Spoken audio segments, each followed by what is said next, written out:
Eggman! What's he doing here? Oh, never mind. This time I'll get him good! So it seems that after the past memories of that, I still don't even know what happened with that past. And we are now in the Mystic Ruins, and Sonic has located Eggman, and this time he really wants to get him. So where are we off to this time? We're gonna go to Final Egg, which is the final stage for Sonic's story. And you said you don't really know what happened in the past in that cutscene. I will be glad to explain it to you once we play Knuckles' story. There's just so much that people miss with the ancient, flashbacks. There's a lot there. Yeah, it's just because that with Takal's cutscenes and lights and stuff, it is definitely portrayed much more better in Knuckles' story. And with Sonic, Tails, Amy's E1 and 2, and I think Big has an actual cutscene with Takal. I don't know why, but I don't know why either. it's all blurry to me. Like Knuckles has about 3 or 4 long cutscenes with Takal, and I think it explains the story with Takal much better. Because when I was a kid, it was I only understood when Takal came in at the last part of the story, but then when I replayed it again a couple of years afterwards, is that I actually had a much more better sense with Knuckles there. Yes, and I'm failing right now because I didn't know if the Egg Keeper caught me or not. But as far as the story goes, with Knuckles, that's his race. First of all, those are his people. That's his history that he knows nothing about. This is his only chance to learn about it, and Sega is very giving. They give Knuckles a chance to actually find out something about his history and why he's guarding the Master Emerald. As a result, he becomes to learn what the Master Emerald is really about, and thus he's able to kind of save the world in Sonic Adventure 2 single-handedly, believe it or not. But there's a lot with the backstory there that people don't really know. If you bought the strategy guide to Sonic Adventure, it explains a ton. If you just do research about it, about what happened in those days and why things are the way they are, why they're there burning the altar, why Chaos attacked them, you'll learn a lot, and it kind of opens your eyes to some of the things that are going on in our world, about greed and power and things like that. As you said that it comes into the real world, is that I actually always see that Lost World is an image to the Mayans theory, and that I think that Sega's took notice of the Mayan civilization and kind of tweaked it into Knuckles' story, how they actually once lived and now this ancient prophecy of the disaster. Yeah, you know what? That's a good point. The Mayan, because now that you mention it, when I was a kid, when I would look up, game cheats for this game, they would always refer to the Lost World section as the Mayan temple. I'm like, really? Yeah. It's not a Mayan temple, but it does look like one, and I think you're right. I think Sega totally just zapped that out of out of the real world and implemented it into the game. That's So on to the final stage. So Joker, have you played much of Final Egg? No, this is actually my first time seeing this level. I've never had any experience with this level. Yeah, because that it's the final level of Sonic Stage, and I've been told that you only played about half of Sonic Story. Yeah. What do you think? Now, he's played a lot of the classics, and he helped me beat Sonic 4, believe it or not. Now, I have a question for both of you, actually. Do you think that this is a typical last Sonic level? Like, when you think about Sonic 2 and the last level in Sonic 2, or the climax stage in Sonic 4, or whatever, do you think that this feels like one of those?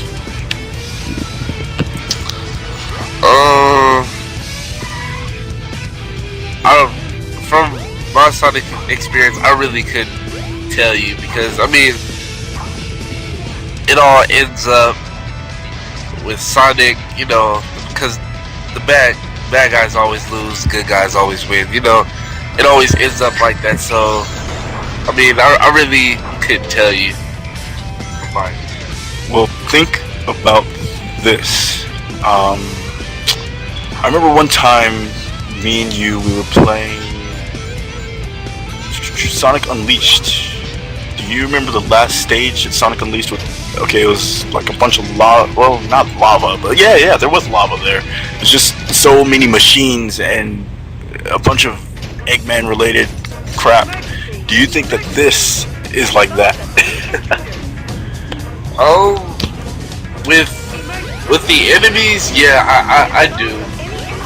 But I mean, just apart from Sonic Unleashed, because Sonic Unleashed, they have basically the same enemy related bases.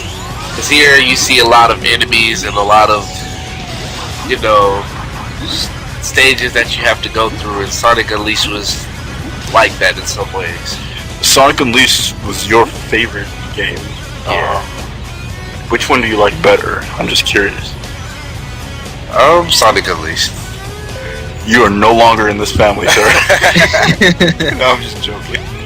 To answer your previous question for me as well, is that I think that this final stage is much more better for relevance into the story, not as a final stage itself, just because of the intensity of the actual difficulty in the stage. Like, me personally, I think that Lost World was definitely much more of a harder stage to pull up because it was much more tireless platforming.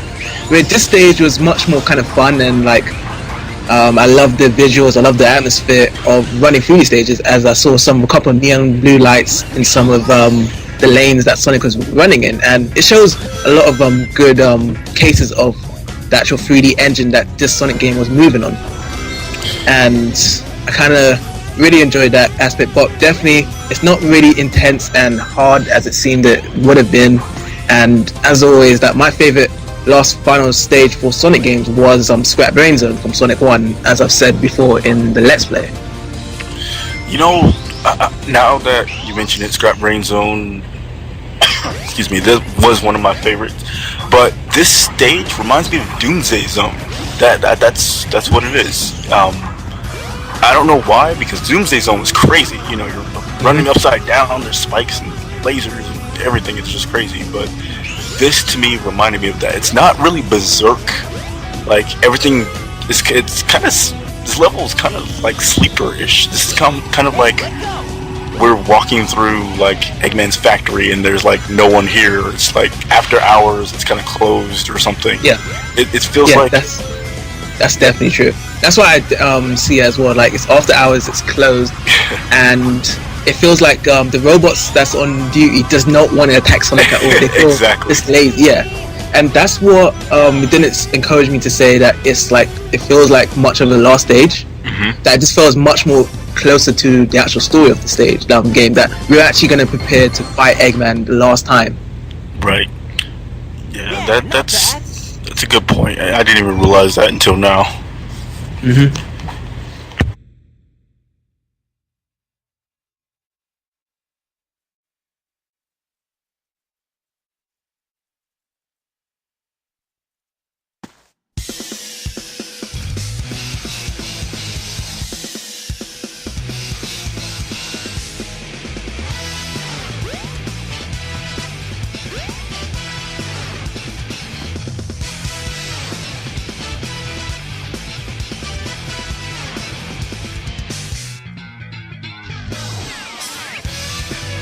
Well, if it isn't my pal Sonic, I'm surprised you made it this far.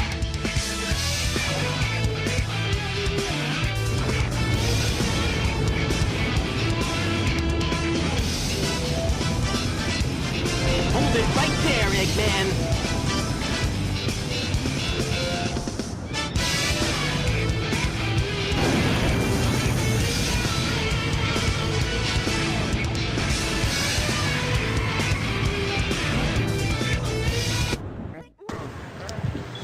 So now we are into the final boss of Sonic's story, the Egg Viper. Much as it says, it is very dangerous, vicious, and it's gonna come and attack Sonic. So what do you guys think of the Egg Viper? The Egg Viper. Not my favorite final boss. He kind of reminds me of the Egg. I don't even remember. But the one that we faced in Sonic 06. Egg Wyvern, was it? No, Wyvern? Yeah, Egg Wyvern, yeah. He kind of reminds me of that. Don't ask me why. And yeah, I just died. No! That's like I think the second or third time we've heard that during the Let's Play when Sonic just says no. Yep.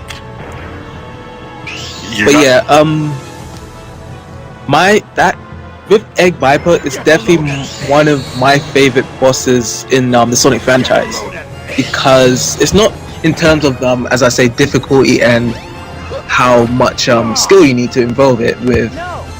It's with the actual climatic of running through Final Egg and actually approaching the boss and seeing that great cutscene with Dr. Eggman and Sonic, because that it showed that Sonic didn't even care about what Dr. Eggman was saying, and he just said, "Hold it right there, Eggman." Like, he just wanted to be pushy and actually get towards destroying Eggman. And as I said before, in terms of character relation, is that they make Sonic talk way too much to Eggman, and they should make Sonic be more serious in certain times, because beforehand, in the earlier parts of with Sonic against Eggman, that he was much more happy to see Eggman and like start talking a lot, but now he's much more serious because that Chaos 6 is still a threat, and Eggman, he thinks that it's still a threat. That's why he changed his tone of voice. That's why he didn't want to say much to Eggman, because he thinks that Eggman might win this time. And that's why I kind of like this boss fight one of the most in the whole Sonic franchise. The build up, the climax to it is just also rich and satisfying. It's really dark, and it's in a good way, in the best way possible. Actually, it's so Sonic is so down to, he's bad to the bone right now. He's so like down to kick some butt because he has no other choice. Eggman's gonna do something if he doesn't stop him right now. He doesn't quite know what it is, but he can't let it happen. He's already got away with building this little city over in Mystic Ruins. Yeah. So where is he gonna stop at? As you said about like building the city in Mystic Ruins, that it's quite interesting, because that we haven't talked much about the hub world, but I wanted to say that, did you notice that most of the characters mainly live in Mystic Ruins, and only one character that primarily like hangs around in Station Square is Amy, just for shopping, but the rest of them actually live around the Mystic Ruins? That's because Sega was once awesome about keeping their stories canon. That's where they grew up in the old Sonic games. They were in the forest. That's where they lived. Nowadays they don't have a home. That's what kind of sucks about the newer games. That's why so many fans would like to see a Sonic Adventure 3, but Sonic Adventure 3 by name isn't gonna give that feeling, that sense of home. We need to see an update of Station Square and Mystic Ruins. It's about time. It's been over 10 years now. Yeah, definitely. Because like as I said during the Sonic 06 cutscene, was one of the hub worlds was relating to Mystic Ruins, and I said that there's much more hidden stuff within Mystic Ruins that hub world in Sonic 06 didn't have, because they didn't put much history into Soliana, like just visit around the hub worlds. But if you did visit around Mystic Ruins hub world, is that you see much more of the secret garden for the Child Garden. Is that's what their living habitat was. You see the jungle, you see the animals like singing and cheering on when you're going around, and the peaceful and calmful music. And not to mention that all you just see in terms of humans is the archaeologists just trying to explore the place. Right. So it definitely shows that like it's a place for the Sonic characters, and not only that, it's for much more civilization between Knuckles' family. Exactly. And speaking of which, I never talk about our website much during the Let's Plays. We're working on a project on the website. It's called Rapid City. And actually, you know what? There's a cutscene coming up, so I'm going to shut up.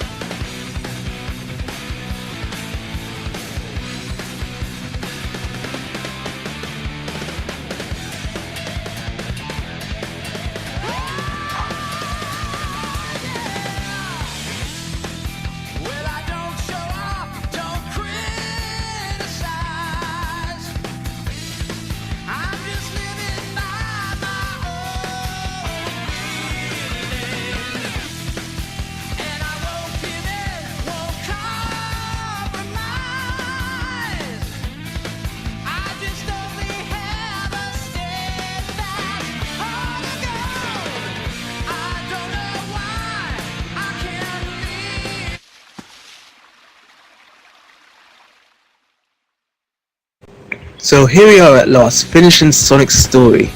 So overall, what do you guys think to Sonic's story that we played throughout Sonic Adventure so far?